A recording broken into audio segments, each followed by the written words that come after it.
time. This will be the start of the picture perfect. Watch it. Hello, everybody. Welcome back to Horse Racing Today. It's just me today.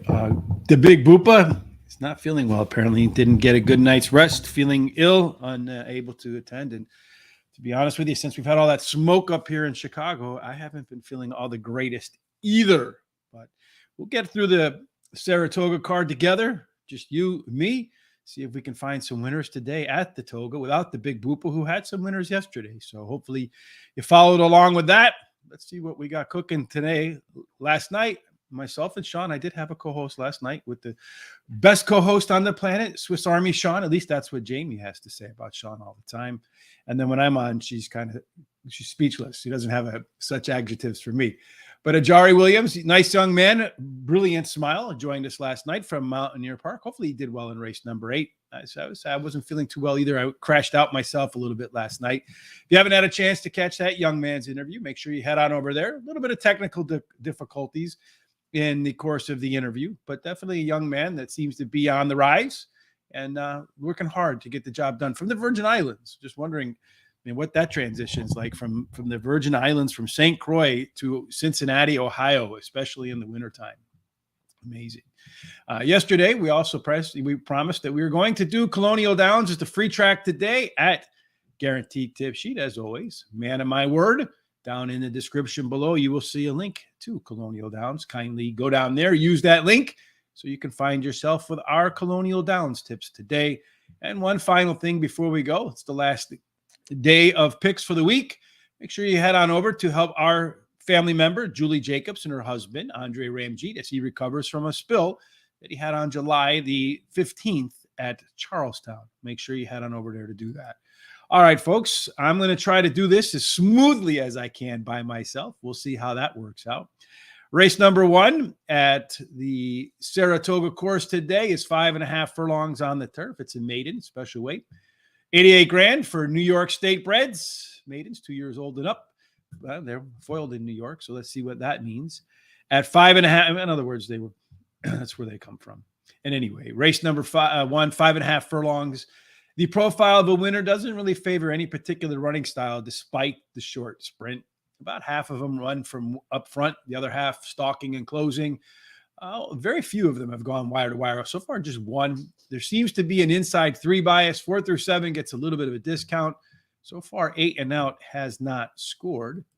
We do normally we have simulations, but we got a bunch of first-time starters in here. So we don't really have a sense of what that data looks like. A couple of scratches. Saratoga, much like Parks, is hanging on to the MTOs and some of the AEs in the later half of the card. I looked at the weather forecast. Looked like it was only supposed to rain maybe earlier in the day, kind of overcast for the rest of the day. Our good friend Charles did put his picks in here, so I'll just read off what Charles has. He likes the 7, 6, 9, and 10.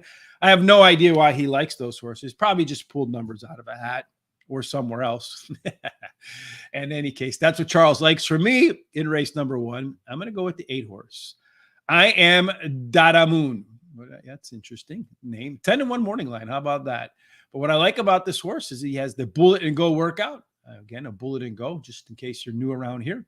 The last workout prior to going to the track, I know it was at Monmouth, but still 35-3. That's a pretty quick 3 furlong workout. Last workout before the first day at the track, first real race. And also has some of the best turf pedigree scores over here at 110. I think it's tied for second behind the 10 horse, which scores out at 115.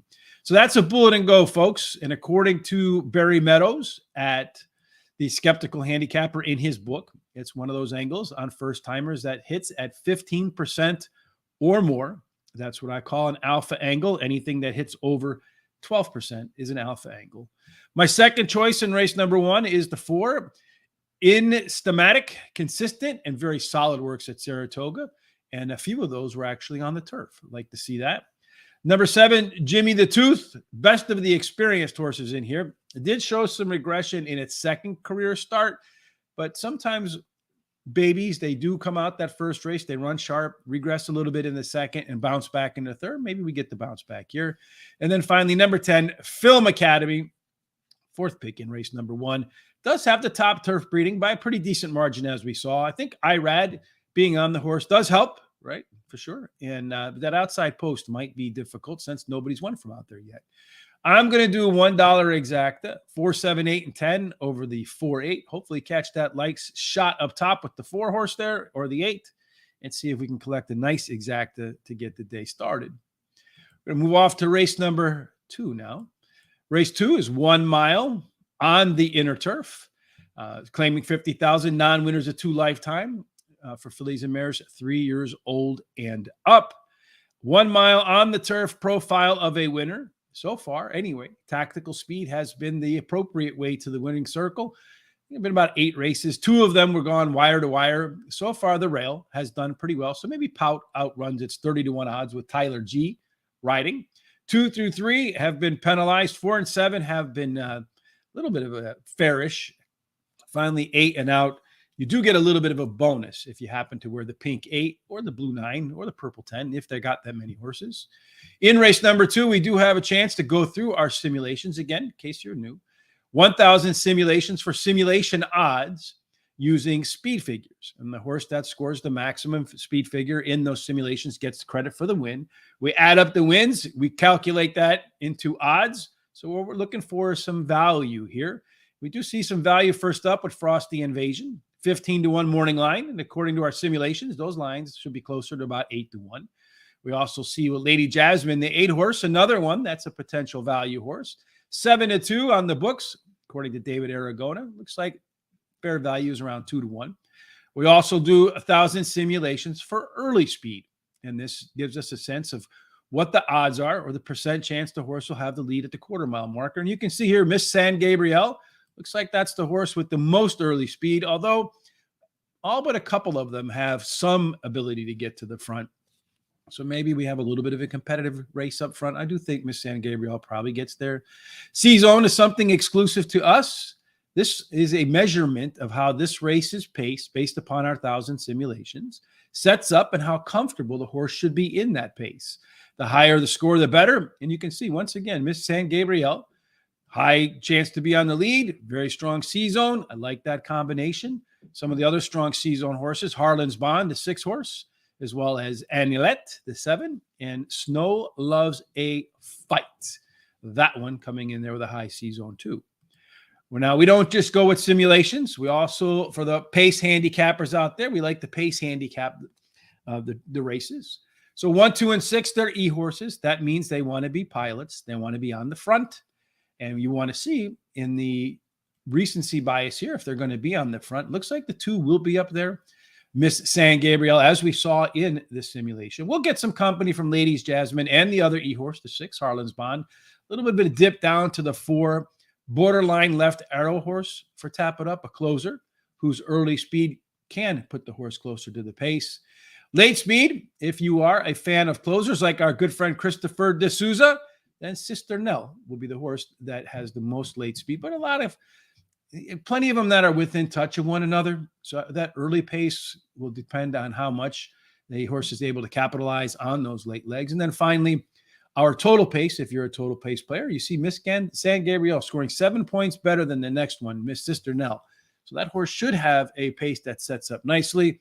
Just looking at this picture over here real quickly, one of the things I see here is what I call a Sesame Street horse, one that doesn't look like any of the others, and that is the 8 horse as a lone P. Many times, horses that get a lone designation, they run better than perhaps they look on paper because the race sets up perfectly for them. That could be the case with Lady Jasmine, the 8 horse, which also happens to be my top pick for race number 2. Lady Jasmine is a horse that drops in class after running better race internals last time out. David Donk is also the owner and the trainer, although he's pretty cold as a trainer right now. Cold Barn, not always the biggest fan of Cold Barns, but I am a fan of trainers who also own the horse. They typically spot them well. As I mentioned, better across the board last time out. What that means is if you look here at the pace numbers, you have the early pace, the mid pace, and the late pace. You see 94, 96, 73. That's up from 89, 84, and 67. Many times that's an indication of a horse that's coming into form. Number 2, Miss San Gabriel has some versatility in her game, capable of winning from the front or can stalk and make it close at the end. And we saw that nice total pace advantage over the rest of the field. Number 7, Annihilate, has the best series of works getting ready after a short break. And finally, number 3, Sister Nell. Better times last time out and is likely to improve in her second start after a layoff. Charles likes the 2, 9, 6, and 8. He put in a pick 4, 2, 6, 8, and 9. All of his 4 picks with the 2, 3, 1, 2, 6, and then 1, 7, 8. I'm going to go with the 2, 8 in the first leg here. With 2, 3, with the 1, 2, 5, with the 1, 3, 4, 6, and 8. That's my pick 4 for race number 2. Let's see how close are we to race number 1 over at Saratoga there. See what's about to happen in that first race. So the first race, it looks to me, and I can't show it on the screen. I wish I could, but I would get in a whole lot of trouble with the folks at NYRA and a couple of other people who licensed the rights to that stuff. So the first horse is about to load up. And that one is Bali Amor. Really backed by a lot of folks at 63 to 1. The 4-horse right now is your favorite in the opener. Let me go back to the opener here. And that horse is 9 to 5 in Instamatic with Joel Rosario. And so the first one's in. If you have any comments or questions, if you have any picks today, please kindly share them. The more comments, the better. Might take me a second to get to them because I'm bouncing between about 3 different screens and about 10 different tabs. I'm trying to do the best I can, folks, without Charles. Because when Charles or Terry are here, it gives me a chance while they're talking to organize things in the background. Very helpful in that respect. Otherwise, neither one of them would be here. As they say, there's got to be some truth in humor to make it funny, right? So I don't know if either one of them found it funny. Let's go to race number 1 and that 5.5 furlong race on the opener today at Saratoga on this Thursday. Looks like they're just waiting for the 8 to get in there, and then the 9, 10 with the 8. My 8 doesn't want to load, folks, at 10 to 1. I'm a Dada Moon, so maybe I should run to the window real quickly and put that bed aside. Come on, fella. Get up on in there. He's stubborn. Animals make me laugh. He don't want to go in there. He's putting up a fight. Not interested at all. He said, I might have run. No. Funny. It just reminds me of my dog when it doesn't want to do something, which is really funny. Like little kids, right? Animals. All right. Well, I wish this race would get going already so we can go on to race number 3. Come on. No, I don't know. They're having a real difficult time getting them in there. I didn't think you were supposed to go behind horses. You have the helper there, the hands, right behind the horse trying to push it in. I think they're going to open up the front gate maybe and see if they can get it in, or are they going to pull the other horses out and scratch it? Now they're going to try again. He does not want to go in under any circumstances. He is being obstinate for sure. Burning up a lot of energy before the race starts. You got the 5 circling around in the back, the 9 patiently waiting, looking at the 8 horse like, what's the matter with that guy? Come on now, fellas, let's get him in there. This is what you get, though, with babies, right? 2-year-olds, you don't know what they're necessarily going to do. And this makes for great, great, great fun stuff on YouTube, right? Just waiting to see what a horse is going to do. Well, in the meantime, while he does that, I'll prep race number 3. What the heck? With my eye on there. Race number 3 is 6 furlongs. It's claiming $3,500 for fillies and mares 3 years old and up, which have never won 3 races, or 3-year-old fillies. The purse is $50,000. I think they might have finally gotten the 8 in there. So we'll come back to race number 3 in a moment. All right. No, now the 5 doesn't want to go in. Come on. Come on, young buck. Get up and in there. No, he's bucking for sure. That does make me laugh. Animals like little kids. Whoa. He looks like he's ready for the rodeo, not for the races. It's funny. He's not interested in entering the stall at all. Trying to grab it by its ear. He's not having any of it. If you're watching any of this online like I am, share your comments in there. It's taken them a while to load the horses for sure for race number 1. All right, so we'll go back to race number 3 then. I thought they were going to get them all in there, but the 5 horse doesn't want to get involved. So 6 furlongs then in race number 3 on the main track. What you're looking for in terms of a profile of a winner is early speed. 31% so far have gone wire to wire. The rail has been fair. Post 2 and 3, they stink. 4 through 7, a little bit above par. 8 and out, you do get a little bit of a big bonus, not a small one, but a big bonus. Are they able to get this 5 horse in? They're not able to get them in. In race number 3, they're going to put him in without the jockey now. See if he's going to be more cooperative. And this time he goes in. Apparently he just doesn't like Dylan Davis riding him. The 10 horse is going to go in now. Dylan Davis just mounts to 5, and I think they'll finally be ready to get the first race off to the get-go here. Going back to race number 1, Charles likes the 7, 6, 9, 10. I have the 8, 4, 7, and 10. That 8 definitely put in a lot of stress prior to going into the gate, so let's see if that has any impact on him. The 4 horse, no, that one's probably not going to win, folks. That one came out really slow. The 8 horse on the Bullet and Go actually got to the lead despite all of that trouble early on. Film Academy, the 10 horse, is right behind him. So as it stands right now, I like the 8 horse to win, but my exacta requires the 10 horse to come for the 8 to be second. Well, the 8 horse just relinquished the lead. So the 7 horse, I think the 8 horse gave up the lead. Yeah, the all that pre-race stuff probably messed him up. So now I got the 7 on the front. Yeah, he's going straight back. And then you got the 10 horse getting in the mix there. You got the 6. It's tough to tell. They're really messing things up on the screen. But right now, the 7 horse is on the lead with the 6 horse. The 10 horse is rallying to the outside.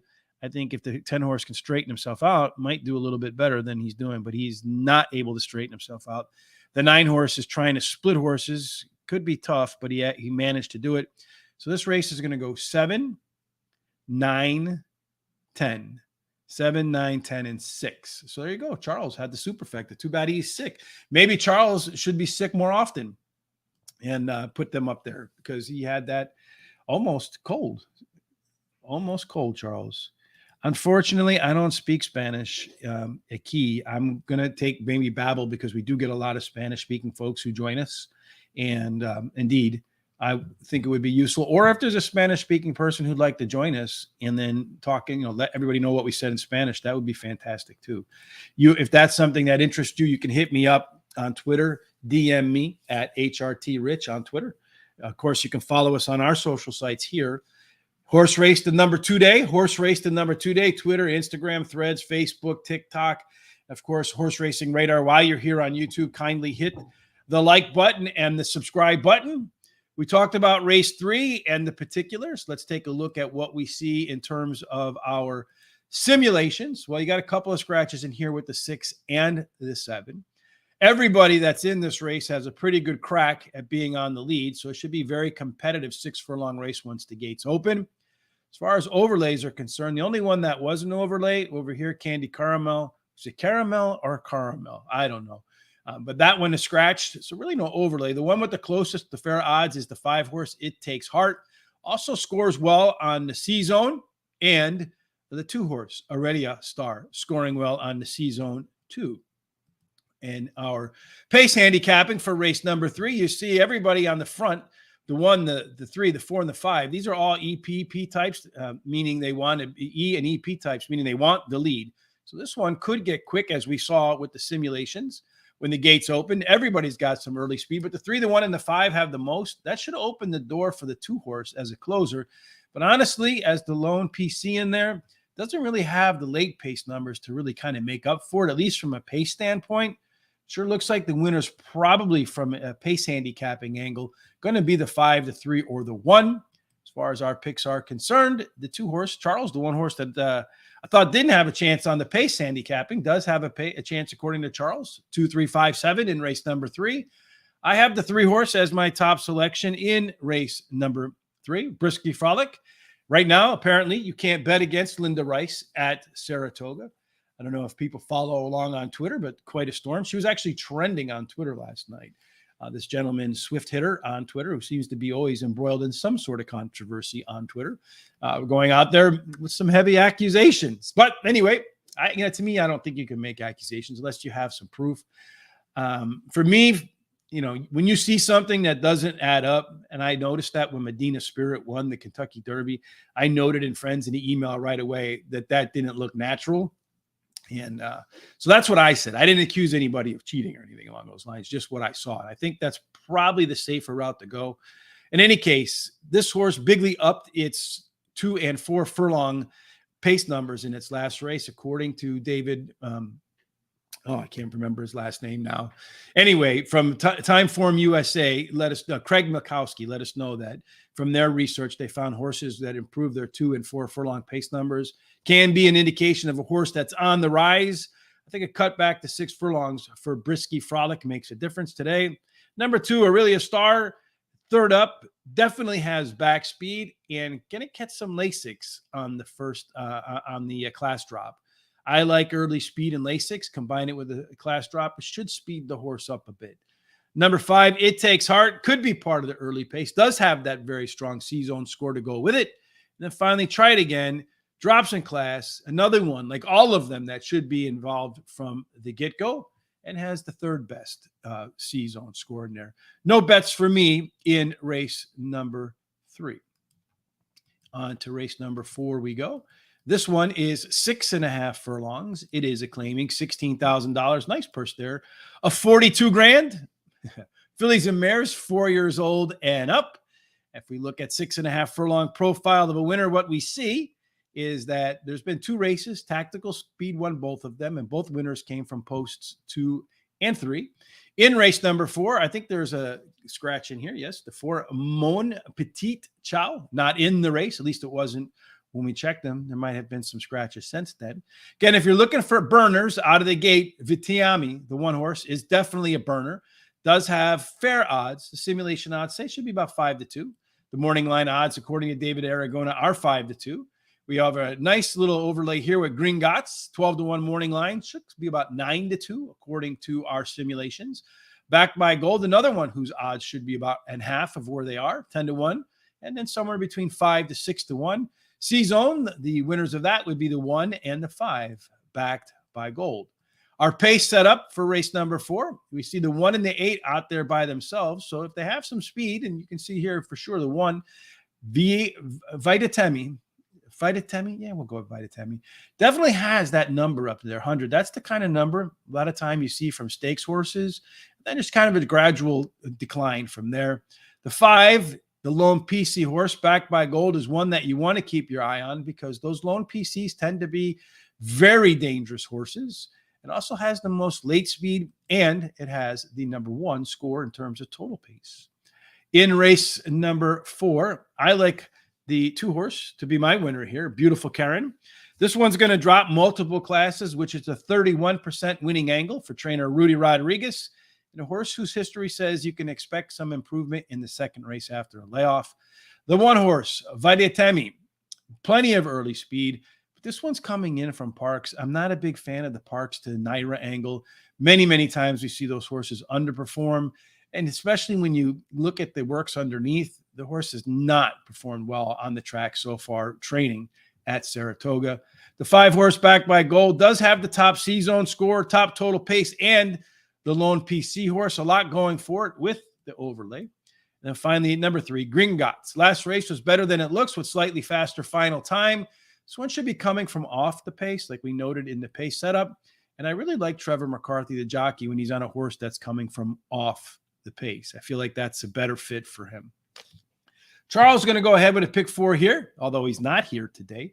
2-6 with the 1-7-8, the 3-5-7 with the 1-1A, so the entry, and the 5. I'm going to do a trifecta, 1-2-5 with the 1-2-5 with the 1, 2, 3, and 5 in race number 4. Off to number 5 we go, folks. And in the 5th race today, they're going to run a mile and a 16th on the inner turf. Optional claiming 62.5, non-winners of 2 lifetime. The purse is $156,000. Way too many bold letters to go through all of the specifics here of the classification. So let's just go ahead and talk a little bit about the profile of a winner. 1 and a 16th miles on the turf does favor tactical speed. So far, none have won from the rail. 2 and out, have been fair. So you kind of maybe Boot Cachet might struggle a little bit from that spot. The favorite in the morning line at 9-5. Looking in race number 5 are simulations, looking for some value. Pleasant Passage, about fair odds. 7-2 versus 7-2. Everybody else, the 8-horse Miss Ensign, 8-1 versus 6-1. Veronica Green is 7-2 versus 3-1. So looks like David Aragona did a pretty good job according to simulations. I think he's one of the best line setters as there is anyway. So he did a fantastic job, at least on this race from the surface, from what we're looking at. Race number 5, pace setup, pretty balanced race. Although the 3 and the 7 as your lone ease, if either one of them can get to the front, probably got a good shot to stay there. But the 2-horse Sail By, a closer, whose normal early speed is going to put this horse close to the front. That is what we call a left arrow horse around here. As far as late speed is concerned, we're looking at the 1, Boot Cachet, 102. Wow, that's a stakes race number for a PC type. That horse is anywhere remotely close coming out of the turn. Could be very difficult to hold that off. Could get rid of the no wins from the rail. Top total pace belonging to Butte Cachet. Oh, this is a very competitive race. Only 9 points separating the top from the bottom. In this competitive race, Charles likes the favorite. Butte Cachet is his top pick over to 8, 7, and 4. I have the 4-horse as my top choice. Pleasant Passage. Stumbled at the start of her last race. The resume says that the second start off, the layoff, should equal a pretty big step forward. My biggest concern is I think it's the only 3-year-old facing 4-year-olds, and sometimes that's a huge difference maker.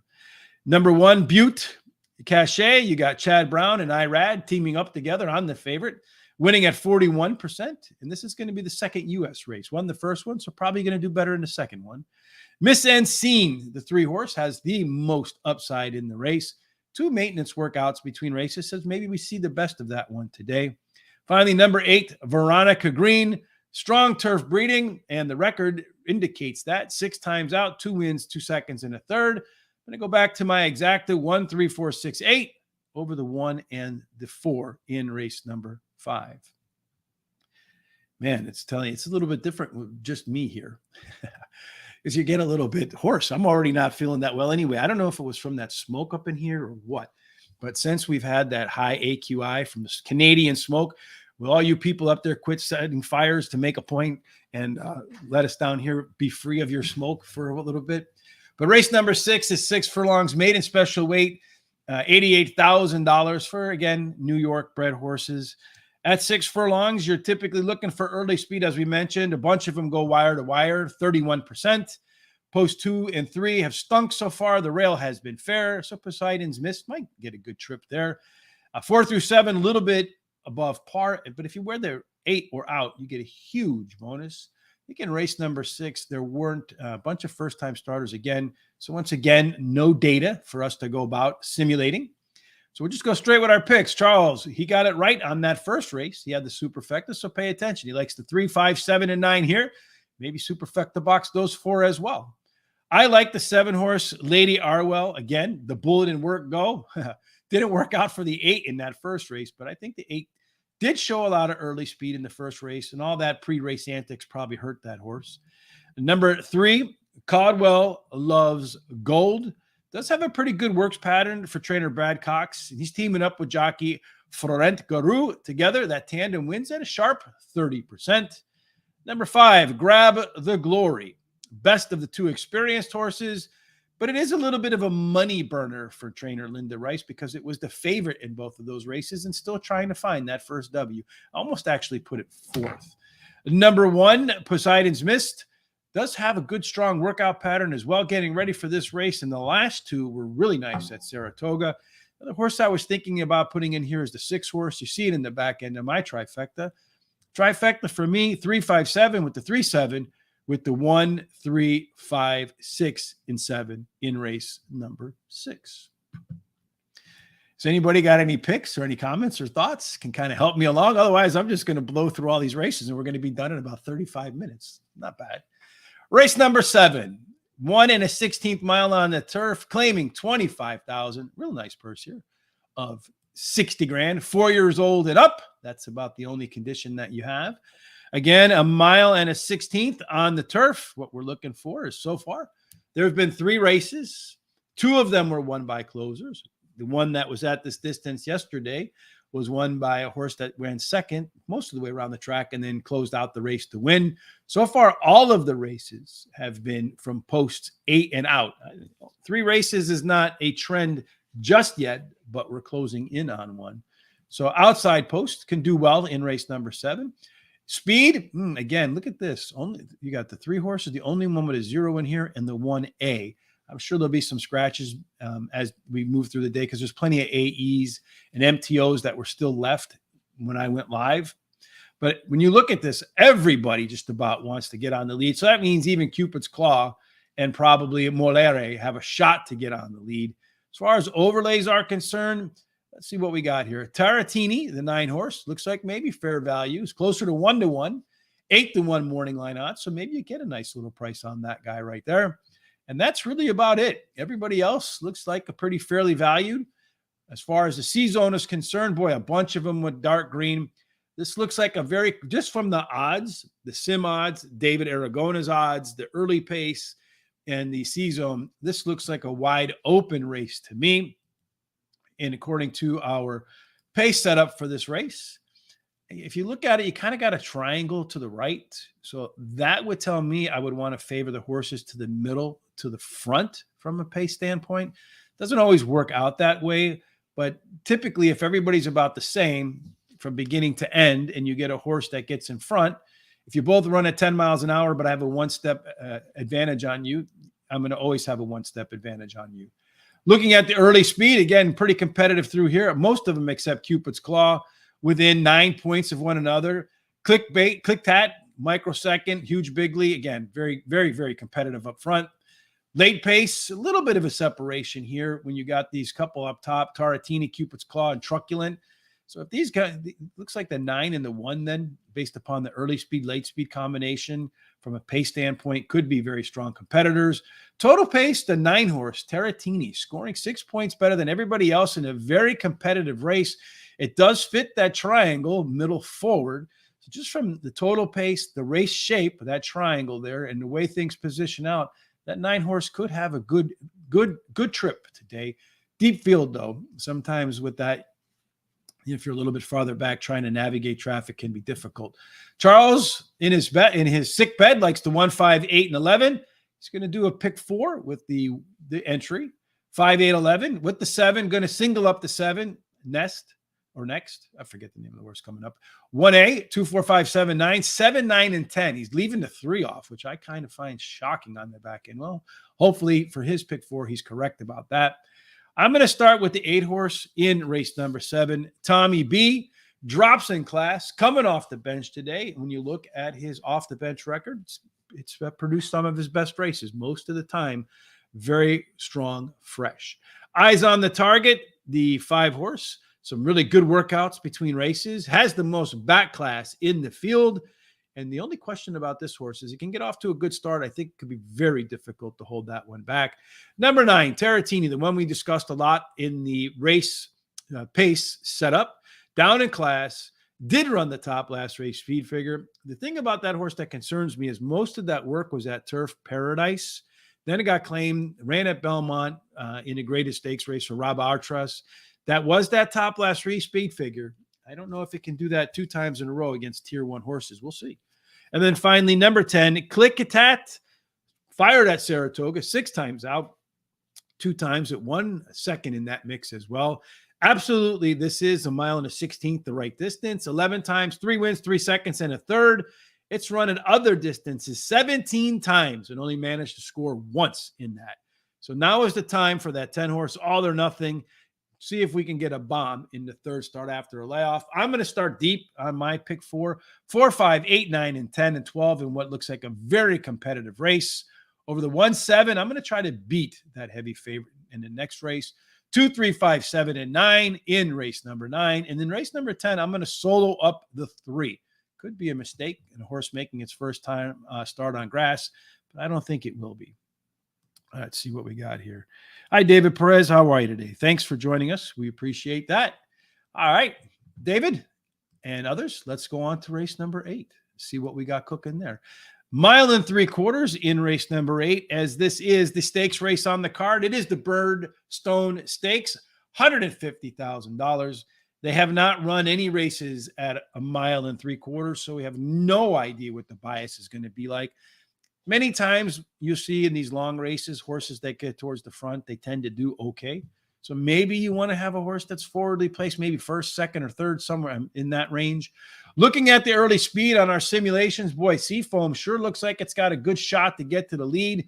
Next, we'll be right there too. And then as far as your overlays are concerned, next is 4 to 5 Morning Line.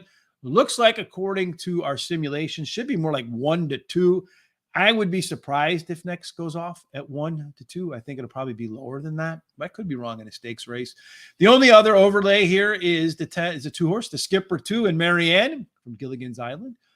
Should be about 5 to 1, about half the Morning Line odds David Aragona put out there. And everybody but the 3-horse Treasure Trove should be pretty comfortable with their trip, although Seafoam, Dash Attack, and Time for Trouble look like they'll be the most comfortable. Ice Cold for Charles here. Exacta 7-4 and 7-5. Next. So next is that 4 to 5 again. Looks to me like next is the horse, according to the simulated odds, that should be beat. But I'm going to go with Seafoam instead. The 1 horse up top could be way out on the lead by itself. And as I mentioned, in these 1.75 mile races, get to the front. You got a good shot to win. And then the only thing this horse has to be leery of, in my opinion, is the fractions. But this is absolutely a horse for the course. Ran at Saratoga 7 times, won 4 of them, a couple of close seconds in there too, and then off the board in the other. Next, yes, that is the class horse in the field, unquestionably, no question about it. The horse, although, is very vulnerable because it is an all-or-nothing horse. Ran 17 times, won 7 of them, got a third mixed in there, but everything else off the board. Now, when you go back and you dig through the past performances, most of the off-the-board performances came when the horse was making its first start like today. In fact, some of its worst races are first-up efforts. If it's going to be beat, today is going to be the day. Be careful at 1 to 2 or even 4 to 5 if that's where that horse goes off. The other horse I was actually thinking about putting on top, flip-flopping with the 1 horse, Seafoam, was Lone Rock. Absolutely has the back class. No question the horse can handle the 1.75 miles. That last race, however, was really bad. But in between the time off, the horse has put together a bunch of nice workouts at Saratoga getting prepped. Finally, number 2, I'm going to take the overlay. It's won 2 races in a row. Third race after a layoff. Was a tough call for me over the 4-horse Dash Attack. If it gets wet, and again, I said there's maybe some rain in the forecast, but if the track does get wet, I would flip Dash Attack with the Skipper 2. On a wet track, Dash Attack 5 times out, 4 wins in the third, never out of the money. Put him on a fast track, 5 times out, never hit the board. So again, a little bit of rain in the afternoon, add the 4 Dash Attack to your tickets. Now we'll go ahead and we got 2 races to go. Wow, this just goes fast by yourself, folks. Race number 9. Race number 9 is 1.3 miles on the inner turf. Optional claiming $62,500 for 3-year-olds and up, which have never won 18. Yeah, too many conditions for me there, folks. But just know 1.3 miles on the inner turf. Optional claiming $62,500. Again, we show many times in case you're new and you want to see what horses are, because this took me a long time to figure this out, to be honest. When horses in optional claiming in for a price, you see the $62,500 there. That means you can buy Mystic Knight if you wanted to today, and you can't buy Space Launch because the number's not there, not in for a claim. At 1.3 miles on the inner turf course, what we're looking for yesterday, we got the first race yesterday was one from off the pace. Irad coming off with that 4 to screw up my pick 4. Irad blows up my tickets more than any other jockey out there, unquestionably. Who's the jockey that blows up your tickets? Let me know. But anyway, that was one off the pace yesterday for the 4-horse. Our early speed in race number 9. What we'll see here is that the 5-horse, good skate, good shot to get to the lead. Space Launch should be competitive out of the gates. Merlin also has a little bit of get up and go. Southern District, who I think is an MTO, might or may not be in this race. Our overlays, 1 night standard, 6-1 morning line. Looks like 5-2 would be more fairish odds. Good skate, 8-1, 5-1. Looks like you can bet it down to there and still get some value. Our top C-zone scores, we got that. Space Launch, have a very comfortable trip along with High Tide, Southern District, and Mystic Knight. Charles going with the 4, 7, 5, and 9. I'm going to start with Dripping Gold. The 7 horse was last time out. The race was a little bit better than it looks with similar fractions despite running a longer race. This is going to be the third start after a layoff. So you got improvement in terms of times, more stamina, and the third race off a layoff. Should all add up to a pretty good effort.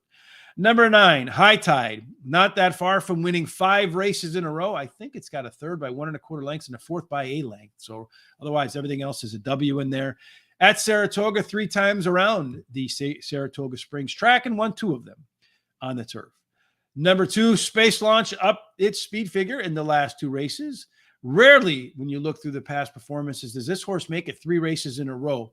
Usually runs 2 and heads to the bench. This is the third start off a layoff. That tells me the horse is as healthy as that's been. Number 4, Pioneering Spirit, won the last 3 races in a row on grass after switching from dirt to turf and to jockey Jose Ortiz riding for Linda Rice again. And again, according to Twitter, you cannot bet against Linda Rice right now for nefarious reasons. I cannot verify. I'm going to do a trifecta, 2, 7, 9, over to 2, 7, 9, over to 2, 3, 4, 7, and 9. All right, folks, flying solo today, flying fast. Final race of the day, race number 10. We're going to start and finish the same way. 5.5 furlongs on the turf. This one's a pretty big one. Allowance $149,500. Purse is the same for 3-year-olds and up, which have never won 18 grand other than maiden claiming starter or state bred allowance, or have never won 2 races. Like we saw in that opener, 5.5 furlongs on the turf. So far, you've been able to win any which way, from off the pace, on the pace, it doesn't matter. Very few go wire to wire. There is an inside 3 bias, 4 through 7, a little discount, although the 7 horse did make easy work in the opener there. So far, no wins from 8 and out. Should have thought about that with the 8 horse last time out. And then finally, our last set of simulations for the day. All the speed, for the most part, is to the outside, with Charging, the 9 horse, being the fastest of them all. But Super Quest should be right there behind. As far as overlays are concerned, this Awesome Native, the 3 horse, is also 3-1 according to David Aragona, and should be the heavy favorite in this field according to our simulations. The only other one that really gets any indication is the 7 horse, Super Quest. Otherwise, everybody else, when we did the simulations, really never won a race. So it looks like this one comes down to the 3 or the 7, at least according to simulations. But if you're looking more like our good friend Christopher D'Souza at C-Zones, look at all those outside horses with strong scores. Finally, the last time we'll take a look at the pace setup today for race number 10. We'll see here that you do have another one of those horses, Sesame Street horses, that doesn't look like another Super Quest. One of those 2 horses we saw show up in the simulation as well. Early speed, you have Charging, 101. That's a pretty good number right there, folks. That's stakes caliber, though that late pace there is not stakes caliber in any way, shape, or form. As far as the late speed is concerned, which is where this race might be won, Awesome Native, look at that big jump, 13 points better than the next closest horse. And then the total pace in the final race does favor the 3 and the 7. The 2 horses we show up in the simulations also show up in total pace. And that's how I'm going to start my pick. Number 3, Awesome Native. Should be close to the pace in here with these, and has some kick-ass late pace. The only question for me is the first time on turf, but the breeding says the horse should like that. If this horse, I expect to be sitting right off the lead with Tyler Gaffalione and just roll by him at the end. Number 7, Super Quest, won the debut of these down at Gulfstream Park, went wire to wire. It's going to get first-time Lasix today, which should be helpful. Number 1, Sousa Summer, does get the bonus of riding on the rail here, sits behind the pace and tries to close. The one time the horse did manage to win a race, it was at Saratoga. It was 5.5 furlongs, and it was on the turf. Finally, number 9, Charging, drops from $150,000 non-graded stakes race, has the back class, is the one that they might have to pass if they want to win this race. And that wraps it up today on the solo picks, folks. There you go. Race number, all of our picks right here for the day at Saratoga, including Charles, who's not here today, unfortunately. Hope he's returning. On Monday, I will return with Terry for Monday and Tuesday, and then Wednesday will be Charles and Terry for Saratoga again. Not quite sure we're going to do Monday and Tuesday with Parks on the sidelines, getting a little bit of summertime fun. All the folks at Parks getting run off to the Jersey Shore until the late part of August. Enjoy that.